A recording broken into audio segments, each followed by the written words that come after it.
Hello everyone, welcome to my channel CIB with Ashok. Friends, आज हम bank promotion exam में एक नया टॉपिक पढ़ेंगे जो कि है कि फ्री ट्रांजैक्शन ऑन एटीएम। तो एटीएम पर अगर आप जाते हैं, आपके पास डेबिट कार्ड है, तो आपको कितनी फ्री ट्रांजैक्शन कहाँ पर मिलती हैं उसके बारे में हम यहाँ पर बात करने वाले हैं। फ्रेंड, तो देखिए, number of free transaction in ATM or cash recycler machine. तो ये जो रूल मैं बता रहा हूँ आपको, वो एटीएम पर भी लागू होगा, साथ ही साथ कैश रिसाइकलर मशीन पर भी लागू होता है।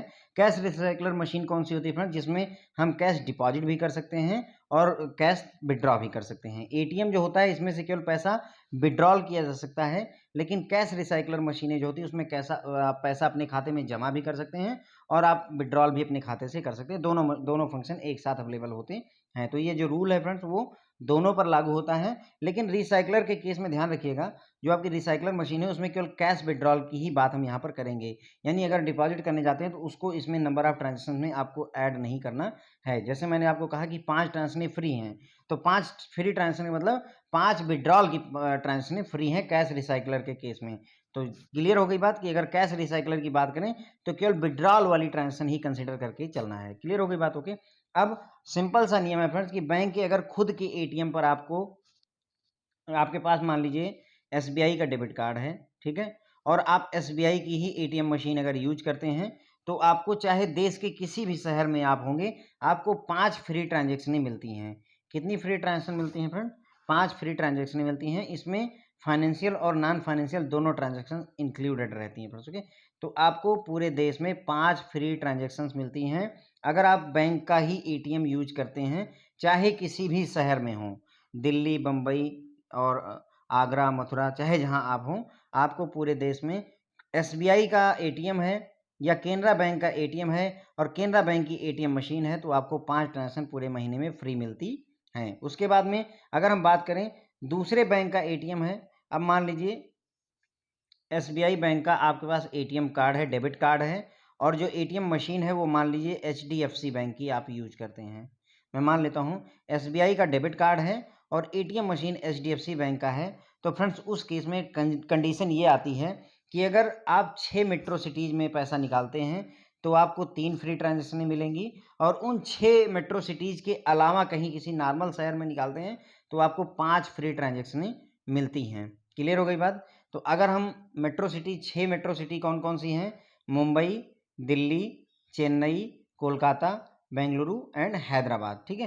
तो ये 6 मेट्रो सिटीज़ में अगर आप जो है कैश विड्रॉल करते हैं दूसरे बैंक के एटीएम से, आपके पास में एचडीएफसी का कार्ड है और आप एसबीआई बैंक का एटीएम यूज करते हैं, तो डिफरेंट होना चाहिए, सेम नहीं होना चाहिए। तो उस केस में अगर आप मेट्रो सिटीज़ में हैं, 6 मेट्रो सिटी में, तो केवल 3 फ्री ट्रांजैक्शन आपको मिलेगी, और अगर किसी अदर सिटी में हैं तो आपको फिर से 5 फ्री ट्रांजैक्शन मिलती हैं। तो अगर मैं मान लूँ कि आप मेट्रो सिटी में नहीं रहते हैं, ठीक है, मान लीजिए आप रहते हैं इलाहाबाद में, एग्जाम्पल के लिए मैं आपको बता रहा हूँ, मान लीजिए आप इलाहाबाद में रहते हैं और आपके पास में एसबीआई का डेबिट कार्ड है। मैंने मान लिया आपके पास एसबीआई का डेबिट कार्ड है, तो आप महीने में कितनी ट्रांजेक्शन फ्री कर सकते हैं? देखिए, तो एसबीआई के एटीएम पर अगर आप जाएंगे तो 5 ट्रांजेक्शन आपको मिल गई। उसके अलावा चूंकि ये मेट्रो सिटीज में नहीं आता, तो 5 ट्रांजेक्शन अदर बैंक के एटीएम पर भी मिलती हैं, तो 5 ट्रांजेक्शन और किसी भी बैंक के एटीएम पर, तो कुल मिलाकर के महीने भर में आप 10 फ्री ट्रांजेक्शन कर सकते हैं। कितनी कर सकते हैं friend?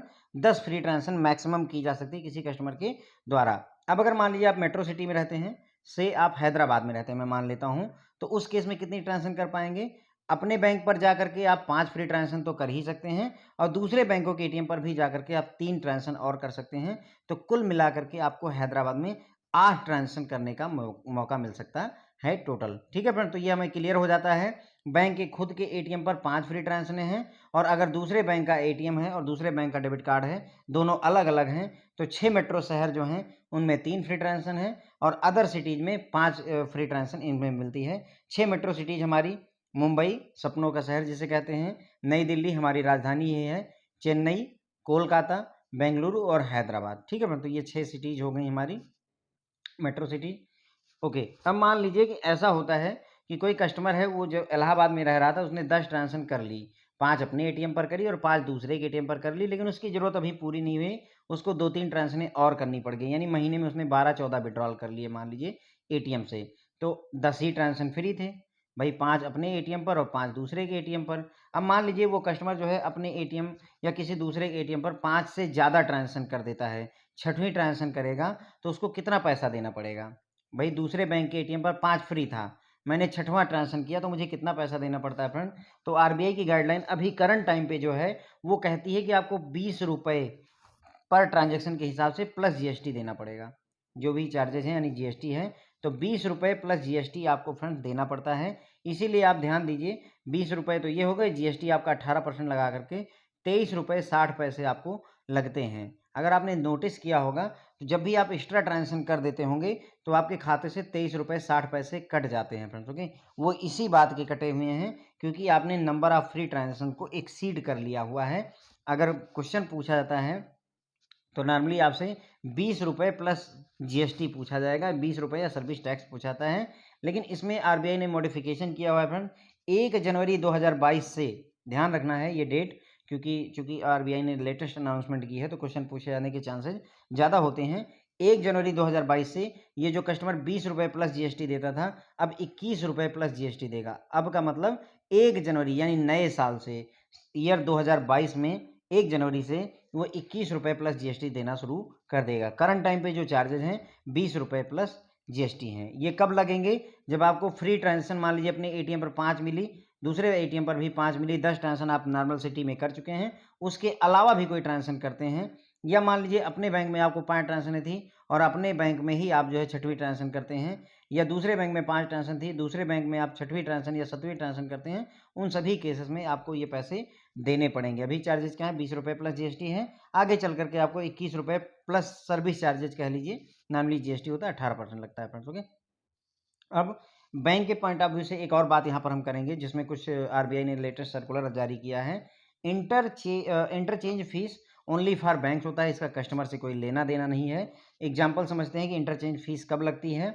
If customer of SBI uses his debit card at ATM of Allahabad bank, ठीक है, एसबीआई का कस्टमर है, उसने अपना डेबिट कार्ड इलाहाबाद बैंक के एटीएम पर अगर यूज किया है तो एसबीआई को पैसा पे करना पड़ता है इलाहाबाद बैंक को, और इसे इंटरचेंज फीस कहते हैं। दूसरा बैंक अपना एटीएम मशीन यूज करने के बदले में आपसे फीस लेता है, उसे ही इंटरचेंज फीस कहते हैं। ये बात हमें क्लियर हो जाती है। अब इंटरचेंज फीस अभी जो है वो ये है, और 1 अगस्त 2000 करंट टाइम पे 1 अगस्त 2021 से जो चार्जेज आए हैं वो ये वाले आए हैं। फिर देख लेते हैं। अगर फाइनेंशियल ट्रांजेक्शन किया जाता है तो पहले ₹15 थे चार्जेज, अभी 1 अगस्त 2021 से ₹17, यानी एक बैंक दूसरे बैंक को, अगर कोई मान लीजिए एसबीआई का कस्टमर चला गया एचडीएफसी के एटीएम पर, ठीक है, डेबिट कार्ड लेकर के, तो एसबीआई को एचडीएफसी को ₹17 पे करने होंगे। फ्रेंड ध्यान रखें, कितने रुपए देने होंगे? ₹17 देने पड़ते हैं। और अगर नॉन फाइनेंशियल ट्रांजेक्शन करता है तो उसे ₹6 देने होंगे बैंक को। फाइनेंशियल ट्रांजेक्शन का मतलब जब आप कैश विड्रॉल करते हैं, नॉन फाइनेंशियल ट्रांजेक्शन का मतलब जब आप जैसे बैलेंस इंक्वायरी करते हैं, या फिर जो है आप मिनी स्टेटमेंट निकालते हैं, या मोबाइल नंबर चेंज करते हैं, या किसी और चीज़ के लिए रजिस्ट्रेशन अगर करते हैं, जो भी नॉन फाइनेंशियल होते हैं उनके लिए ₹6 और फाइनेंशियल ट्रांजेक्शन के लिए ₹17 एक बैंक को दूसरे बैंक को पे करना पड़ता है। एक बैंक को दूसरे बैंक को पे करना पड़ता है। फाइनेंशियल ट्रांजेक्शन के लिए ₹17 इंटर चेंज फीस है, और नॉन फाइनेंशियल के लिए ₹6 है 1 अगस्त 2021 से। तो ये हम ध्यान करके एग्जाम में बैठेंगे फ्रेंड्स। ओके, तो ये बात हमें क्लियर हो जाती है फ्रेंड्स कि जो है नंबर ऑफ फ्री ट्रांजेक्शन की अगर हम बात करें, चाहे एटीएम हो चाहे रिसाइकलर हो, दोनों के केस में अगर विड्रॉल हो रहा है तो कितनी फ्री ट्रांजेक्शन हैं? अगर बैंक का खुद का एटीएम है तो देश के किसी भी कोने में आप 5 फ्री ट्रांजेक्शन का एंजॉय कर सकते हैं। अगर दूसरे बैंक के एटीएम पर आप चले गए तो 6 मेट्रो शहरों में आपको सिर्फ 3 फ्री ट्रांजेक्शन मिलेंगी। इन 6 मेट्रो सिटीज के अलावा बाकी देश के किसी भी शहर में अगर आप करते हैं तो दूसरे बैंक का भी आप एटीएम यूज करके 5 फ्री ट्रांजेक्शन कर सकते हैं। 6 मेट्रो सिटीज कौन कौन सी हैं याद रखिएगा फ्रेंड्स, ये मुंबई, दिल्ली, चेन्नई, कोलकाता, बेंगलुरु एंड हैदराबाद। अब अगर customer number of free transaction से ज़्यादा करता है तो अभी चार्जेज हैं ₹20 plus taxes, ₹20 plus service taxes, और 1 जनवरी 2022 से ये जो चार्जेज होंगे वो बढ़ करके ₹21 प्लस सर्विस चार्जेज हो जाएंगे, यानी ₹21 प्लस जीएसटी, जो कि 18% होता है फ्रेंड्स। ओके, उसके बाद हमने लास्ट में बात की इंटरचेंज फीस की। इंटरचेंज फीस तब यूज होती है जब एक बैंक का कस्टमर बी बैंक में जाकर के पैसा विड्रॉ करता है। ए बैंक का डेबिट कार्ड है और बी बैंक का एटीएम है, तो उस केस में ए को, जो जिसका डेबिट कार्ड होता है उसको पे करना पड़ता है, किसको, जिसकी एटीएम मशीन होती है, क्योंकि आप हमारी एटीएम मशीन यूज कर रहे हैं तो हमको पैसे आपको पे करना पड़ेगा, उसे इंटरचेंज फी कहते हैं। 1 अगस्त 2021 से जो गाइडलाइन है उसके हिसाब से अगर फाइनेंशियल ट्रांजेक्शन की जाएगी तो एक बैंक से दूसरे बैंक को 17 रुपये पेमेंट की जाएगी। नॉन फाइनेंशियल ट्रांजेक्शन अगर मेरा कस्टमर करेगा तो मुझे उस एटीएम मशीन वाले बैंक को 6 रुपये पे करने पड़ेंगे। तो ये दोनों 17 रुपये और 6 रुपये याद रखेंगे फ्रेंड्स। ओके, तो इसी के साथ में फ्रेंड्स ये लेक्चर खत्म होता है। Thank you so much.